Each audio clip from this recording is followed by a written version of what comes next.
Cordial saludo, este es mi aporte para el reto de la semana. Voy a trabajar sobre la opción 1, que es la lectura sostenida del capítulo de los 10 principios de economía del libro de Gregory Mankiw. Entonces, comienza con ¿qué es la economía? El término economía proviene de la palabra griega iokonomos, que significa el que administra un hogar. Este origen tal vez parezca peculiar a primera vista, pero en realidad los hogares y las economías tienen mucho en común. Un hogar tiene que tomar numerosas decisiones, tiene que decidir qué miembros van a realizar cada tarea y qué va a recibir cada uno, quién hará la comida, quién hará la colada, quién se tomará la merienda, el trozo de tarta que ha sobrado, quién elegirá el programa de televisión que van a ver. En suma, el hogar tiene que distribuir sus recursos escasos entre sus distintos miembros, teniendo en cuenta la capacidad, los esfuerzos y los deseos de cada uno de ellos. La sociedad tiene que tomar, al igual que un hogar, numerosas decisiones. Tiene que decidir qué trabajos se realizarán y quiénes los realizarán. Necesita algunas personas para trabajar la tierra, otras para hacer ropa y otras para diseñar programas informáticos. Una vez ha asignado a los individuos, así como la tierra, los edificios y las máquinas, a las diversas tareas, también tiene que asignar los bienes y los servicios que estos producen. Tiene que decidir quién comerá caviar y quién patatas, quién conducirá un Mercedes y quién irá en autobús. El problema económico.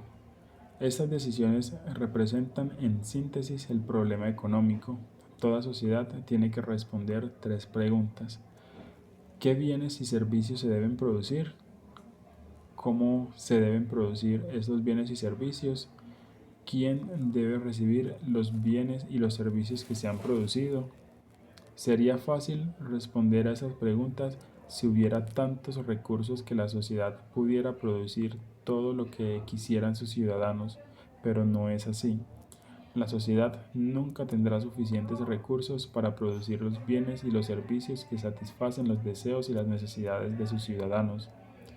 Estos recursos se pueden clasificar en términos generales en tres categorías: tierra, trabajo y capital. Tierra, todos los recursos naturales de la tierra, engloba cosas como los yacimientos minerales, por ejemplo, el mineral de hierro, el oro y el cobre, los peces que hay en el mar, el carbón y todos los productos alimenticios que produce la tierra.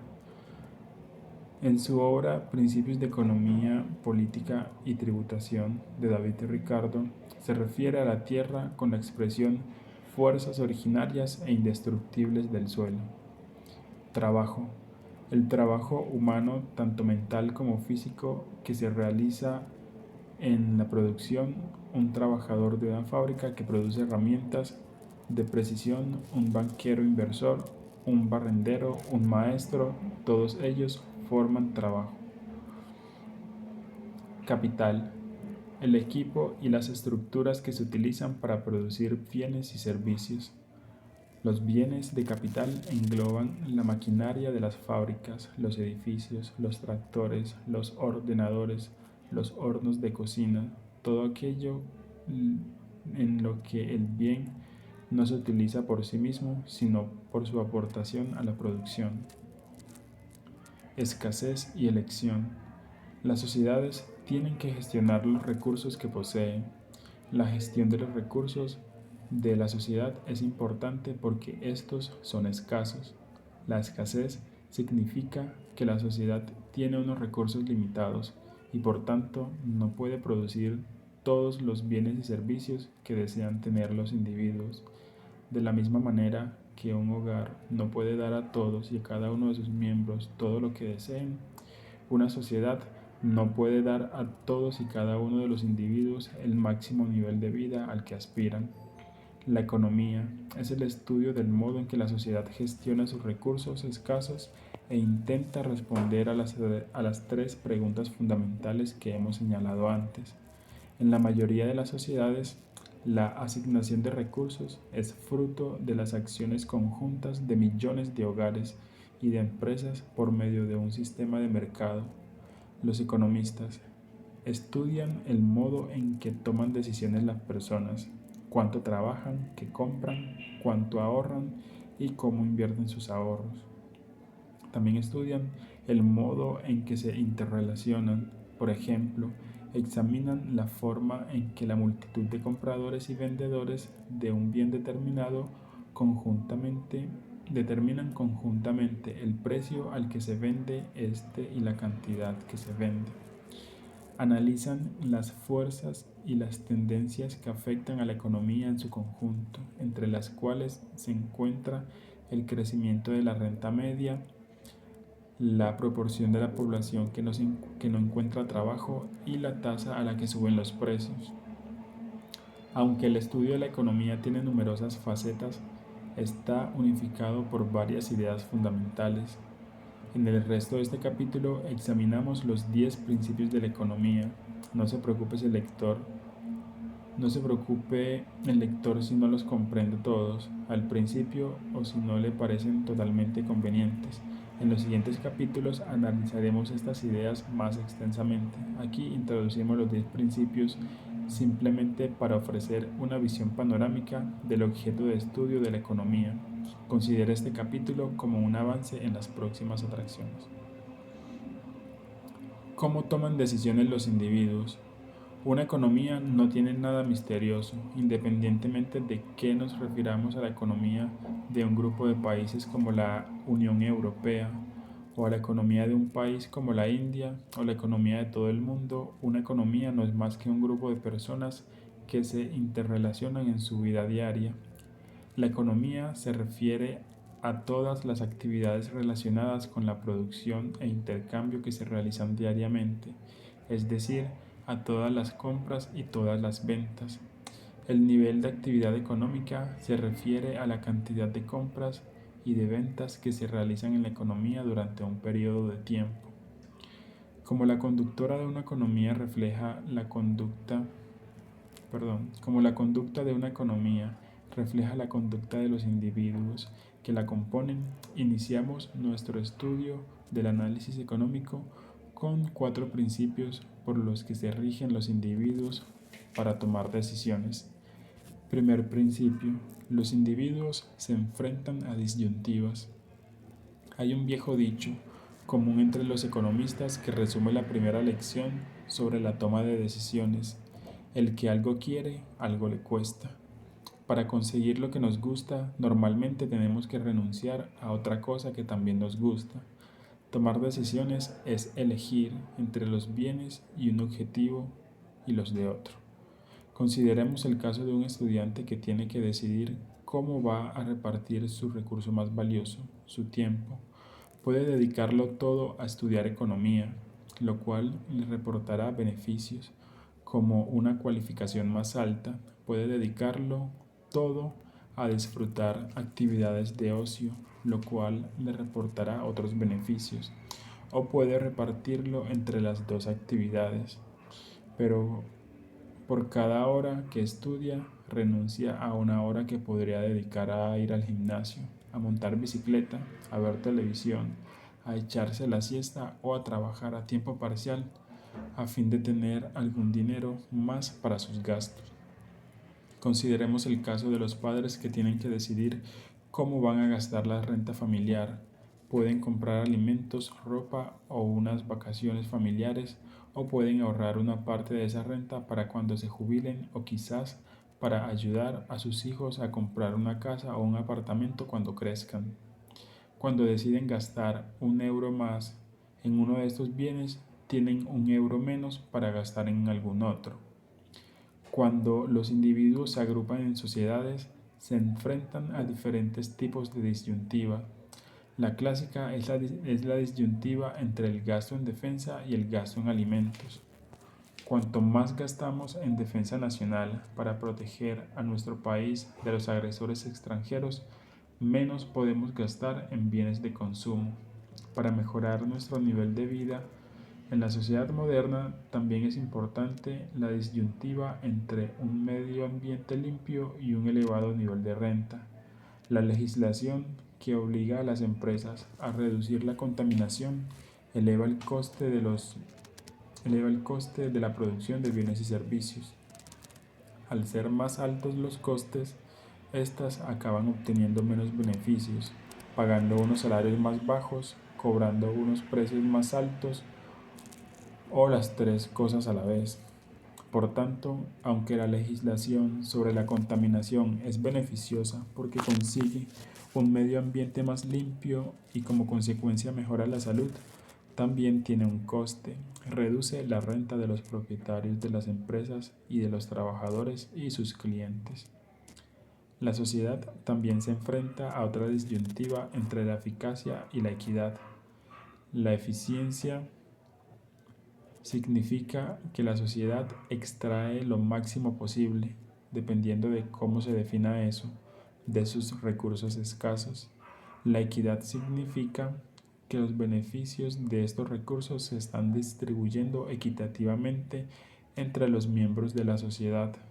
En otras palabras, la eficiencia se refiere al tamaño de la tarta económica y la equidad al modo en que se reparte esta. Estos dos objetivos entran a menudo en conflicto cuando se elabora la política económica. Consideremos, por ejemplo, las medidas cuyo objetivo es conseguir una distribución más igualitaria del bienestar económico. Algunas de ellas, como el sistema de seguridad social o el seguro de desempleo, tratan de ayudar a los miembros de una sociedad más necesitados. Otras, como el impuesto a la renta, piden a los que tienen éxito económico que contribuyan más que otros a financiar el gasto público. Aunque estas medidas tienen un beneficio, ya que aumentan la equidad, también tienen un coste, puesto que reducen la eficiencia. Cuando el Estado redistribuye la renta de los ricos a favor de los pobres, reduce la retribución por trabajar arduamente, por lo que los individuos trabajan menos y producen menos bienes y servicios. En otras palabras, cuando el Estado trata de repartir la tarta en trozos más iguales, esta disminuye. El reconocimiento. El reconocimiento de que los individuos se enfrentan a disyuntivas no nos indica por sí solo qué decisiones tomarán o deberían tomar. Un estudiante no debe dejar de estudiar economía simplemente porque así tendrá más tiempo para el ocio. La sociedad, la sociedad no debe dejar de proteger el medio ambiente simplemente porque la legislación que lo regula reduce nuestro nivel de vida material. Los pobres no deben dejarse de lado simplemente porque si se les ayuda, se distorsionan los incentivos para trabajar. No obstante, es importante reconocer las disyuntivas que plantea la vida, ya que es probable que los individuos tomen buenas decisiones únicamente si comprenden qué opciones tienen. Segundo principio. El coste de una cosa es aquello a lo que se renuncia para conseguirla. Como los individuos se enfrentan a disyuntivas para tomar decisiones, tienen que comparar los costes y los beneficios de las diferentes opciones posibles. Sin embargo, en muchos casos, el coste de una opción no es tan evidente como parece a primera vista. Consideremos, por ejemplo, la decisión de estudiar o no en la universidad. El beneficio es el enriquecimiento intelectual y la mejora de oportunidades laborales durante toda la vida. Pero ¿cuál es el coste? Para responder a esta pregunta, a lo mejor tenemos la tentación de sumar el dinero que gastamos en matrículas, libros, alojamientos y manutención. Sin embargo, este total no representa realmente aquello a lo que renunciamos para estudiar un año en la universidad.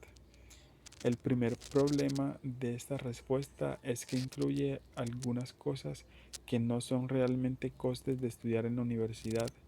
Aunque una persona dejara de dedicarse exclusivamente a estudiar, tendría que dormir en algún sitio y tendría que comer. El alojamiento y la manutención solo forman parte de los costes de estudiar en la universidad. Si son más caros en la universidad que en algún otro sitio, de hecho, el coste del alojamiento y la manutención en la universidad podría ser menor que el gasto en alquileres y alimentación que pagaría si viviera por su cuenta. En este caso, el ahorro en alojamiento y manutención es en realidad un beneficio de estudiar en la universidad. El segundo problema de este cálculo de los costes se halla en que no tiene en cuenta el mayor coste de estudiar en la universidad, el tiempo. Cuando una persona dedica un año a asistir a clases, leer libros y textos y hacer trabajos de curso, no puede dedicarse ese tiempo a trabajar. Los salarios a los que renuncia por estudiar en la universidad constituyen el mayor coste de la educación superior para la mayoría de los estudiantes. El coste de oportunidad de una cosa es aquello a lo que renunciamos para conseguirla. Cuando tomamos una decisión como ir a la universidad, tenemos que ser conscientes de los costes de oportunidad que acompañan a cada una de las opciones posibles. En realidad, normalmente lo somos. Los jugadores universitarios de rugby, baloncesto o golf que pueden ganar mucho dinero si abandonan los estudios superiores y se dedican al deporte profesional, son muy conscientes de que para ellos el coste de oportunidad de ir a la universidad es muy alto. No es sorprendente que a menudo lleguen a la conclusión de que el beneficio no merece el coste. Tercer principio. Las personas racionales piensan en términos marginales. En la vida, raras veces es fácil tomar decisiones y estas normalmente plantean problemas. A la hora de cenar, no tenemos que elegir entre ayunar o comer lo más posible, sino entre tomar o no un trozo más de pizza. Cuando se acercan las fechas de los exámenes, no tenemos que elegir entre no estudiar nada o estudiar 24 horas al día, sino entre dedicar una hora más a repasar los apuntes o a ver la televisión. Los economistas utilizan el término cambios marginales para describir los pequeños ajustes adicionales que se realizan en un plan que ya existía. Tenga presente el lector que margen significa borde, por lo que los cambios marginales son los ajustes que realizamos en los bordes de lo que hacemos. Muchas situaciones toman las mejores decisiones pensando en términos marginales. Supongamos, por ejemplo, que estamos considerando la posibilidad de estudiar un máster una vez terminados los estudios de grado. Para tomar esta decisión, tenemos que saber cuáles son los beneficios adicionales de un año más de estudios, los salarios más altos durante toda la vida y el mero placer de aprender, y los costes adicionales en los que incurriríamos, otro año más de tasas universitarias y otro año más de salarios que dejamos de ganar. Comparando estos beneficios marginales y estos costes marginales, podemos saber si merece la pena seguir estudiando un año más. Los individuos y las empresas pueden tomar mejores decisiones pensando en términos marginales. Una persona racional emprende una acción si y solo si el beneficio marginal de esa acción es mayor que el coste marginal. Cuarto principio. Los individuos responden a los incentivos. Como los individuos toman decisiones comparando los costes y los beneficios, su comportamiento puede cambiar cuando cambian los costes o los beneficios. Es decir, los individuos responden a los incentivos. Por ejemplo, cuando sube el precio de las manzanas, la gente decide comer más peras y menos manzanas, porque el coste de comprar manzanas es mayor. Al mismo tiempo, los cultivadores de manzanas deciden contratar más trabajadores y cosechar más manzanas, ya que el beneficio de vender manzanas también es mayor. Como veremos, el efecto que produce el precio de la conducta de los trabajadores y los vendedores en un mercado, en este caso en el mercado de la manzana, es crucial para comprender cómo funciona la economía. Los poderes públicos nunca deben olvidar los incentivos, ya que muchas de las medidas que toman alteran los costes y los beneficios a los que se enfrentan los individuos y por tanto su conducta. Por ejemplo, un impuesto sobre la gasolina anima a la gente a utilizar automóviles más pequeños que consumen menos gasolina. También la anima a utilizar el transporte público en lugar del automóvil o vivir más cerca del centro de trabajo. Cuando los poderes públicos no tienen en cuenta cómo afectan sus medidas y los incentivos, a menudo acaban obteniendo unos resultados que no pretendían. Por ejemplo, en el Reino Unido existía una desgravación fiscal para dar a los propietarios locales de locales comerciales que no estaban utilizándose un incentivo para que les encontraran nuevos usos o nuevos dueños. El gobierno decidió suprimir la desgravación fiscal y dio a entender que así ahora los propietarios de los locales tendrían un incentivo para volver a utilizarlos lo antes posible con el fin de no perder la desgravación. Desgraciadamente, cuando entró en vigor la nueva medida, la economía se encontraba sumida en una grave recesión. No era fácil para los dueños de locales encontrar nuevos arrendatarios y no digamos conseguir que se crearan nuevas empresas en estas propiedades vacías. Algunos pensaron que era más barato demoler sus locales que tener que pagar un impuesto por ellos. ¿Este es el resultado que quería el gobierno? Casi seguro que no. Este es un ejemplo del principio general según el cual los individuos responden a los incentivos. Muchos de los incentivos que estudian los economistas son sencillos y otros son más complejos. A nadie le sorprende, por ejemplo, que la gente utilice un automóvil más pequeño cuando los impuestos sobre la gasolina y por lo tanto su precio son relativamente altos.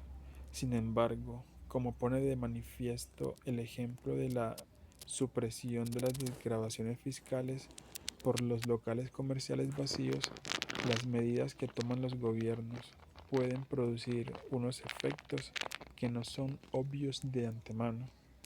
Como se analiza una medida, Cuando se analiza una medida hay que tener en cuenta no solo los efectos directos, sino también los efectos indirectos que actúan a través de los incentivos. Si la medida altera los incentivos, alterará la conducta de los individuos. Quinto principio.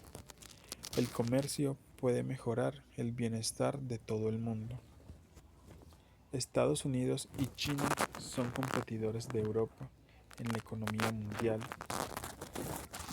Esto es cierto en algunos aspectos, pues las empresas estadounidenses y las chinas producen muchos de los mismos bienes que producen las empresas europeas. Los fabricantes de juguetes compiten por los mismos clientes en el mercado de juguetes. Los cultivadores de fruta compiten por los mismos clientes en el mercado de la fruta. Sin embargo, es fácil cometer un error cuando se piensa que la competencia entre los países, el comercio entre Europa y Estados Unidos y China no es como una competencia deportiva en la que uno de los equipos gana y el otro pierde, un juego de suma cero. En realidad ocurre lo contrario. El comercio entre dos economías puede mejorar el bienestar de las dos. Para ver por qué, observemos cómo afecta el comercio a nuestra familia. Cuando un miembro de nuestra familia busca trabajo, compite con los miembros de las otras que están buscando trabajo. Las familias también compiten entre sí cuando van de compras, ya que cada una quiere comprar los mejores bienes al precio más bajo posible. Por tanto, cada una de las familias de la economía compite en cierto sentido con todas las demás. A pesar de esta competencia, nuestra familia no mejoraría su bienestar si se aislara del resto. Si se aislara, tendría que cultivar sus propios alimentos, hacerse su propia ropa y construirse su propia casa. Es evidente que gana mucho si aprovecha la posibilidad de comerciar con otras. El comercio permite que cada persona pueda especializarse en las actividades que mejor realiza, ya sea cultivar el campo, coser o construir viviendas. Comerciando con otras personas puede comprar una variedad mayor de bienes y de servicios con un coste más bajo. Los países, así como las familias, se benefician de la posibilidad de comerciar entre sí. El comercio permite a los países especializarse en lo que hacen mejor y disfrutar de una variedad mayor de bienes y servicios. Los japoneses y los estadounidenses, así como los coreanos y los brasileños, son tanto socios de Europa en la economía mundial como competidores. Sexto principio. Los mercados normalmente constituyen un buen mecanismo para organizar la actividad económica. La caída del comunismo en la Unión Soviética y en la Europa Oriental durante la década del 80 posiblemente sea el cambio más importante que ha ocurrido en el mundo en los últimos 50 años. Los países comunistas basaban en la premisa de que los planificadores centrales del gobierno eran los que estaban en mejores condiciones para dirigir la actividad económica y responder a las tres preguntas fundamentales del problema económico. Estos planificadores decidían qué bienes y servicios se producían, qué cantidad se producía y quiénes los producían y los consumían. La planificación central se basaba en la teoría de que el gobierno era el único que podía organizar la actividad económica de una forma que promoviera el bienestar económico del país en su conjunto. Actualmente, la mayoría de los países que tenían una economía basada en un sistema de planificación central como Rusia, Polonia, Angola, Mozambique y la República Democrática del Congo han abandonado este sistema y está tratando de desarrollar economías de mercados. En una economía de mercado, las decisiones del planificador central son sustituidas por las decisiones de millones de empresas y hogares. Las empresas deciden a quién contratan y qué producen. Los hogares deciden en qué empresas trabajan y qué compran con su renta. Estas empresas y hogares interactúan en el mercado, en el cual los precios y su interés personal orientan sus decisiones. El éxito de las economías de mercado es desconcertante a primera vista. Al fin y al cabo, en una economía de mercado nadie tiene en cuenta el bienestar económico de la sociedad en su conjunto. En los libres mercados hay muchos compradores y vendedores de numerosos bienes y servicios, y a todos les interesa principalmente su propio bienestar. Sin embargo, a pesar de que las decisiones se toman de una manera descentralizada y de que los que las toman buscan su propio provecho, las economías de mercado han demostrado ser capaces de organizar con notable éxito las actividades económicas de una forma que promueve el bienestar económico general. Uno de nuestros objetivos en este libro es comprender la magia de la mano invisible de Adam Smith. Cuando el lector estudie economía, verá que los precios son el instrumento con el que la mano invisible dirige la actividad económica. Los precios reflejan tanto el valor que tiene un bien para la sociedad como el coste que tiene ella para producirlo. Como los hogares y las empresas observan los precios cuando deciden lo que van a comprar y vender, tienen en cuenta, sin saberlo, los beneficios y los costes sociales de sus actos. Por tanto, los precios ayudan a estos agentes económicos a obtener unos resultados que en muchos casos maximizan el bienestar de la sociedad en su conjunto. Séptimo principio.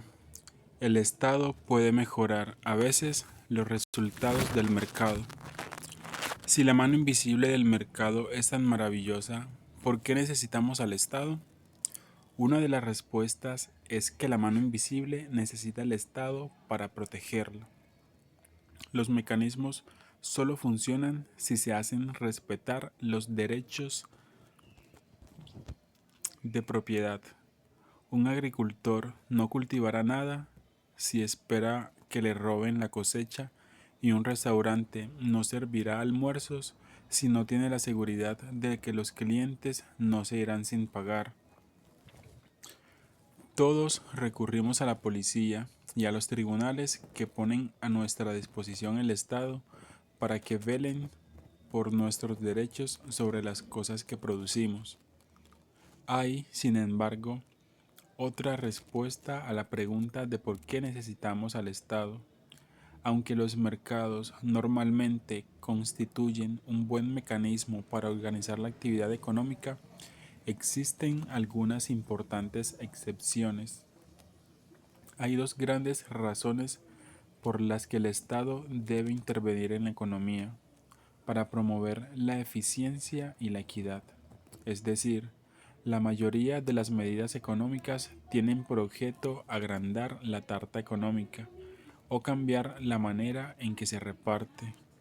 Aunque la mano invisible a menudo lleva a los mercados a asignar los recursos eficientemente, no es así. Los economistas utilizan el término fallo del mercado para referirse a las situaciones en las que el mercado no asigna eficientemente los recursos por sí solo.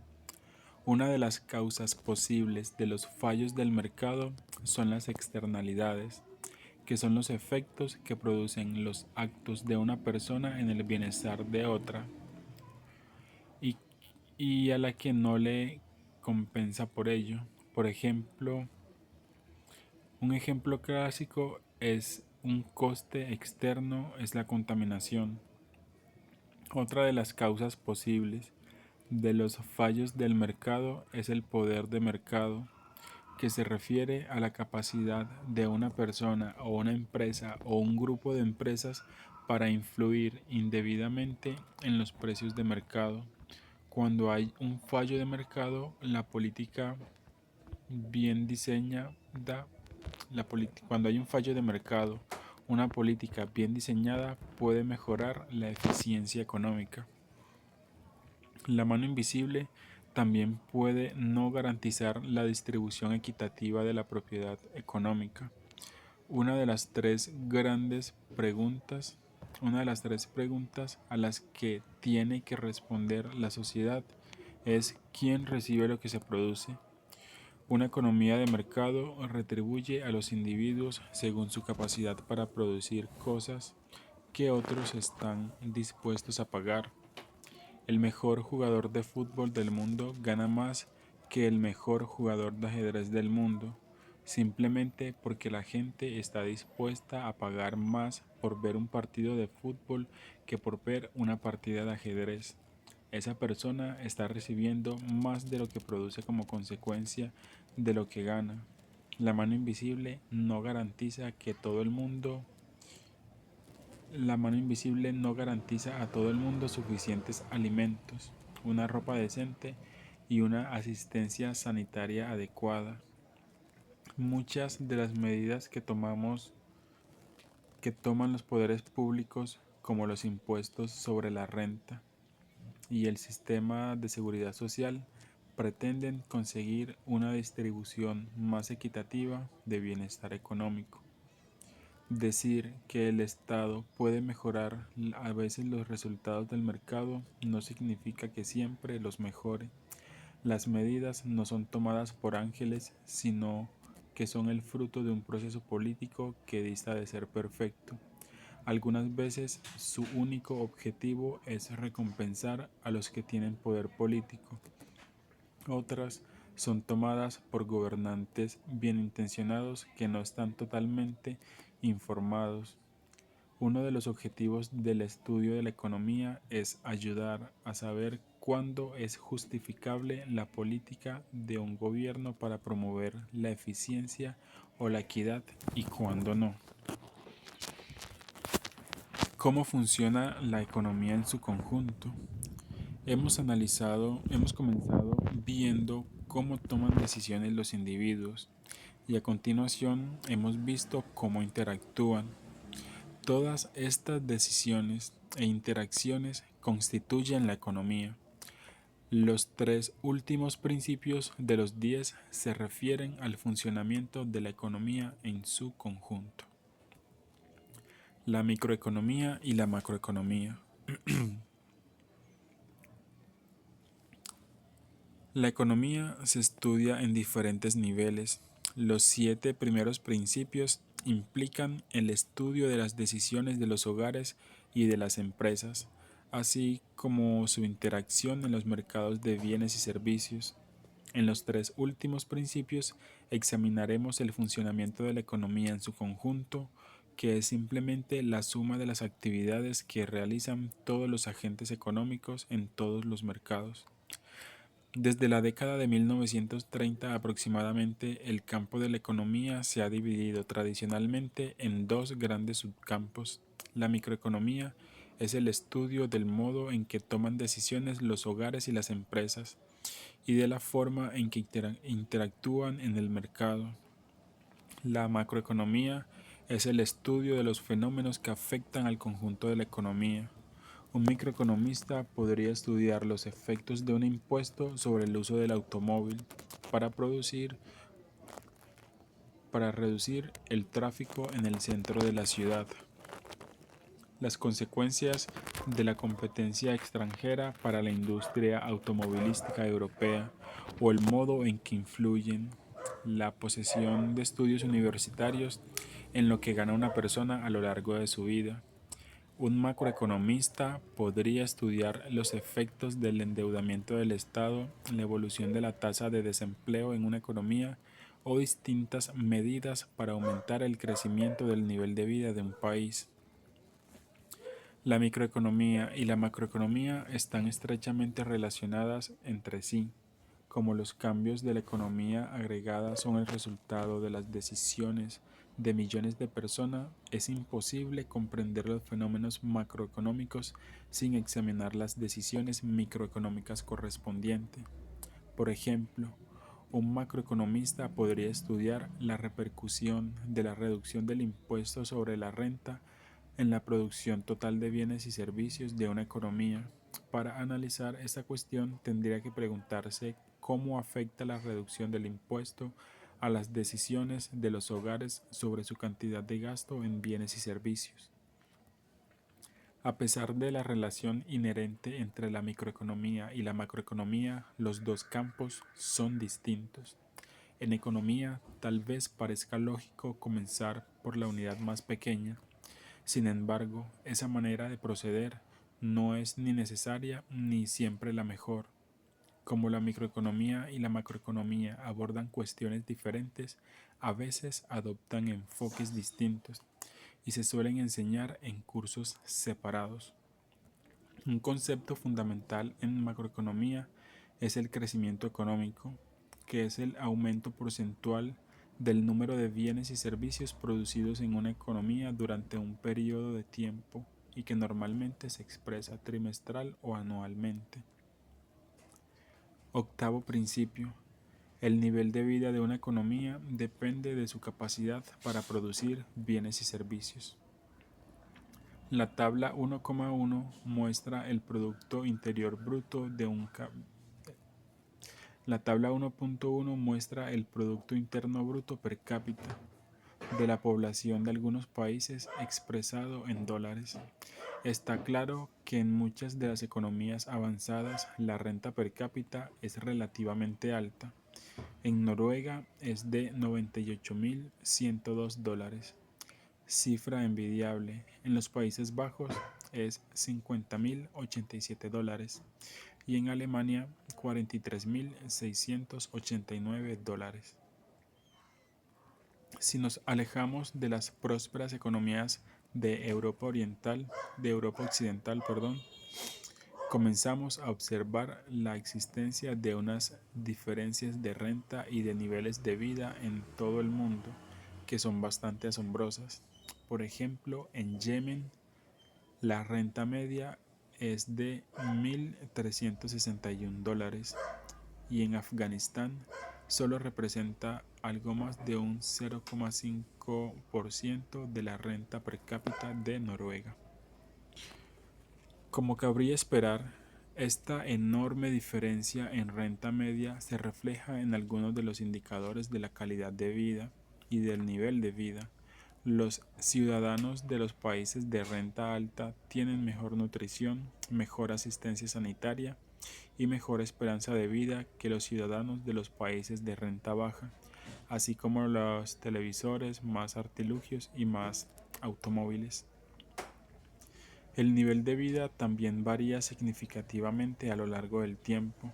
En los últimos 5 años, el crecimiento económico ha sido alrededor de un 4,68% al año en Albania y alrededor de un 10,5% al año en China, pero en Letonia la economía se ha contraído en torno a un 1,4% durante ese mismo periodo de tiempo. ¿A qué se deben estas grandes diferencias entre los niveles de vida de los distintos países y las distintas épocas? La respuesta es sorprendentemente sencilla. Casi todas las diferencias entre los niveles de vida son atribuibles a las diferencias entre los niveles de productividad de los países, que es la cantidad de bienes y servicios producidos con cada hora de tiempo de un trabajador. En los países en los que los trabajadores pueden producir una gran cantidad de bienes y servicios por unidad de tiempo, la mayoría de las personas disfruta de un elevado nivel de vida. En los países cuyos trabajadores son menos productivos, la mayoría de las personas lleva una existencia más precaria. Asimismo, la tasa de crecimiento de la productividad de un país determina la tasa de crecimiento de su renta media. La relación fundamental entre la productividad y los niveles de vida es sencilla, pero sus consecuencias son trascendentales. Si la productividad es el principal determinante de los niveles de vida, las demás explicaciones tienen necesariamente una importancia secundaria. Por ejemplo, podría ser tentador atribuir a los sindicatos o a la legislación sobre el salario mínimo el aumento que ha experimentado el nivel de vida de los trabajadores en los últimos 50 años. Sin embargo, el verdadero héroe de los trabajadores es el momento de su productividad.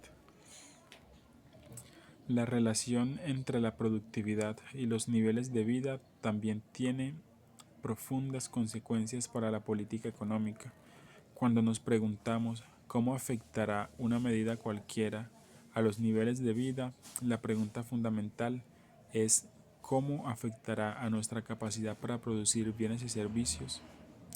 Para elevar los niveles de vida, los responsables de la política económica tienen que incrementar la productividad, asegurándose de que los trabajadores poseen un buen nivel de estudios, disponen de las herramientas necesarias para producir bienes y servicios y tienen acceso a la mejor tecnología existente. Noveno principio.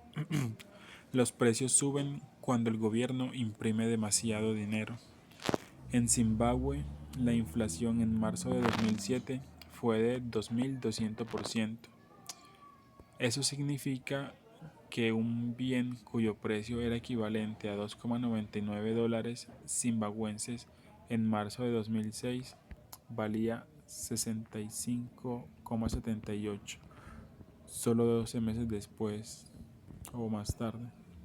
En febrero de 2008 la inflación era, según las estimaciones, de 165.000%. 100 meses más tarde era de 2.200.000%. En julio de 2008 el gobierno emitió un billete de 100.000 millones. En ese momento, con él solo se podía comprar una barra de pan. Según las estimaciones de la inflación existente en Zimbabue en julio de 2008, la tasa de crecimiento de los precios era del 231 millones%.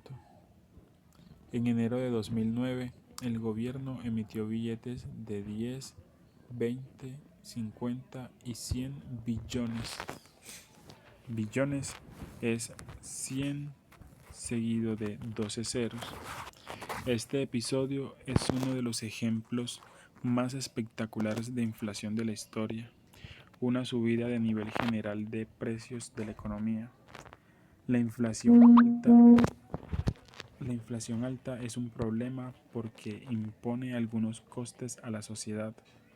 Mantenerla en un bajo nivel es un objetivo de los responsables de la política económica en todo el mundo. ¿A qué se debe la inflación? En casi todos los casos en los que es alta o persistente, resulta que el culpable es el mismo, el crecimiento de la cantidad de dinero. Cuando un gobierno crea grandes cantidades de dinero, su valor disminuye. Como hemos señalado antes, el gobierno zimbabuense estaba emitiendo billetes de denominaciones cada vez mayores. Generalmente se acepta que si existe una relación entre el crecimiento de la cantidad de dinero y la tasa de crecimiento de los precios. Décimo principio. La sociedad se enfrenta a una disyuntiva a corto plazo entre la inflación y el desempleo.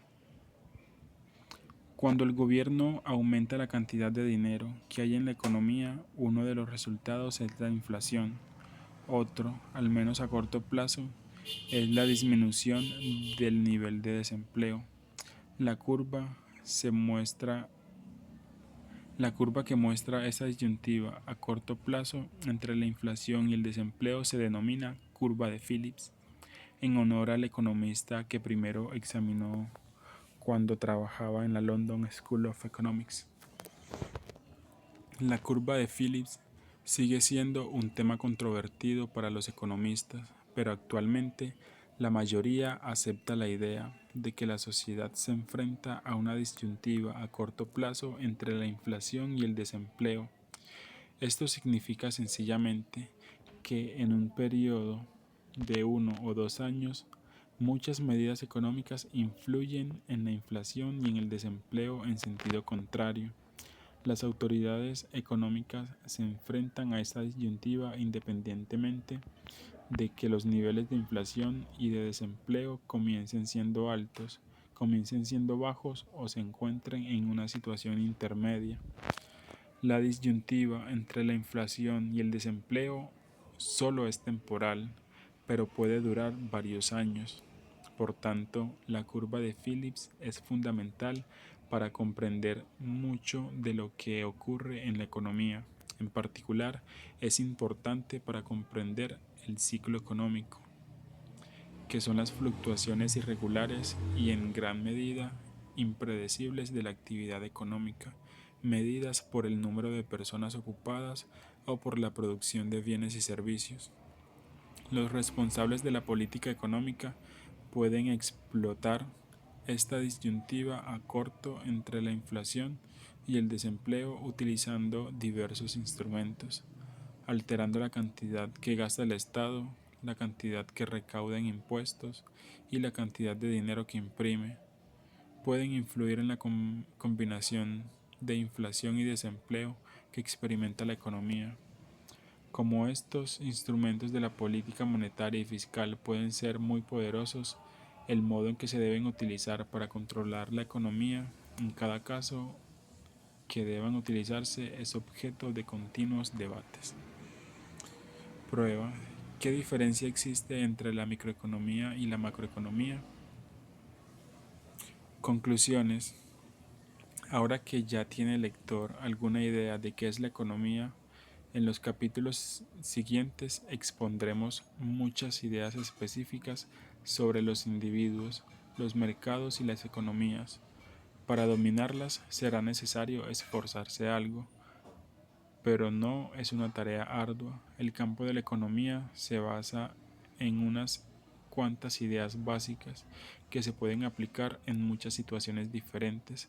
A lo largo de este libro volveremos a referirnos a los 10 principios destacados de este capítulo y resumidos en la siguiente tabla, que se puede considerar que son los elementos básicos para estudiar la materia. El lector deberá tenerlos presentes, incluso el análisis económico más sofisticado que realiza utilizando los 10 principios de la economía. De acuerdo, entonces vemos que estos son los 10 principios de la economía. Referente a la parte de la administración o el proceso administrativo, podemos ver que, digamos, respecto a la administración, como la habíamos visto en la parte de las 5 fuerzas, o en la parte del análisis de entorno, el análisis PESTEL, en cuanto a lo económico, político y social, vemos que hay una clara relación, una clara marcación, dado que la economía estudia cómo las personas toman las decisiones y esas decisiones son las que debe tener en cuenta una empresa para guiarla, digamos, en cuanto a la parte gerencial, cómo guiarla hacia los resultados óptimos, cómo optimizar los recursos, cuánto se debe producir para que la empresa tenga cierta rentabilidad y sostenibilidad en el tiempo. Entonces, las empresas están en el ámbito de la microeconomía y digamos que la economía en general estudia ya la parte de la parte de la oferta, demanda agregada, que sería en todo su conjunto. No podemos desligar una cosa de la otra. Siempre la administración va a ser una parte fundamental en esa toma de decisiones que, que realizan las personas en individual o las empresas para conseguir los mejores resultados. Bueno, dejo mi participación hasta aquí. Envío un cordial saludo para todos.